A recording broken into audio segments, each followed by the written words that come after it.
So what moves you? What makes you get inspired to sit down and say, you know what, I'm going to put another project together. I'm going to sit down and write this or do that?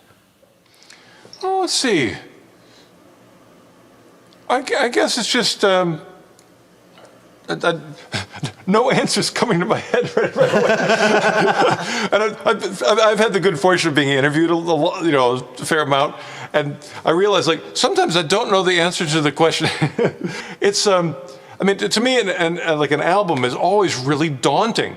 It's full of fear and self-doubt and like going like, I don't know if I can, because what happens if I've done a lot of albums in the past, and I'm really happy with how a lot of them turned out, and they were the best that a younger version of myself could do. So in a way, I feel that competitiveness, like, can I compete with like the most energy I could ever put out when I was 22 years old? I'm competing with that guy. That's rough, But fortunately, it's not just a matter of athleticism or it's not a competition. It's more like communication and a connection. And so that's kind of what I have to figure out is like what do I feel that I can say in terms of playing or writing that is going to that's going to mean something when I perform it for an audience, or going to mean something when I play it with and actually I've got the answer, and this is absolutely the best answer. When I did Behold Electric Guitar, I done this on other records too, I find a collaborator. And so like I had Roland, who played the bass.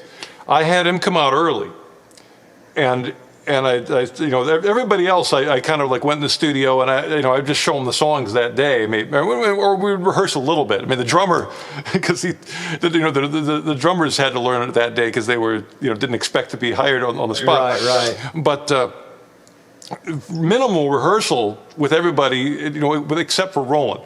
Roland came in about 2 or 3 weeks early, and we would just run through my ideas. And just the fact that another human being is there, and I can get a sense of if they're enjoying playing this music. Right. And to me, that's all the collaboration I need. I don't really necessarily want a co-writer. I don't want somebody to say like, oh, here, use this part. I mean, on other albums I've done that too. When I did like Silence Followed by Deafening Roar, I had Jeff Bowders, who's the drummer that played on that record. I had him come over every day at 5 p.m. and that having that deadline, like I know he's going to come at 5 p.m. I got to have something ready.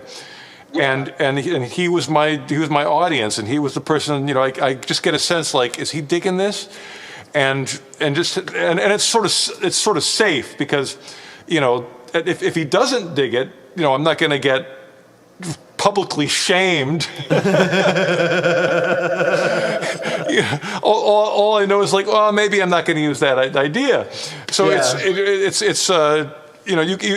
a nice place where you can test things out, see if they work, and that makes it so much easier than just like you're by yourself.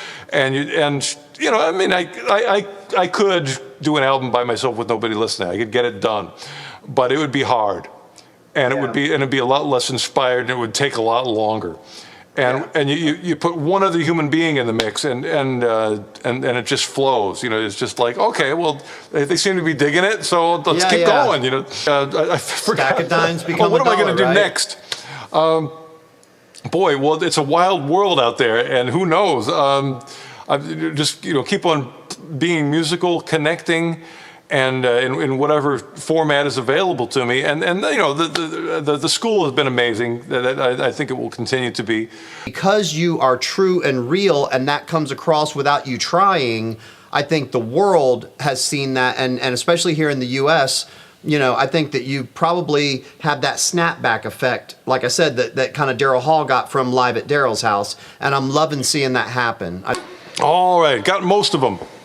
Mr. Paul Gilbert, I am telling you right now, sir, you are definitely my favorite guitarist right now, hands down, and I think you should be everybody's favorite guitarist in the entire world. So people, go get Behold Electric Guitar.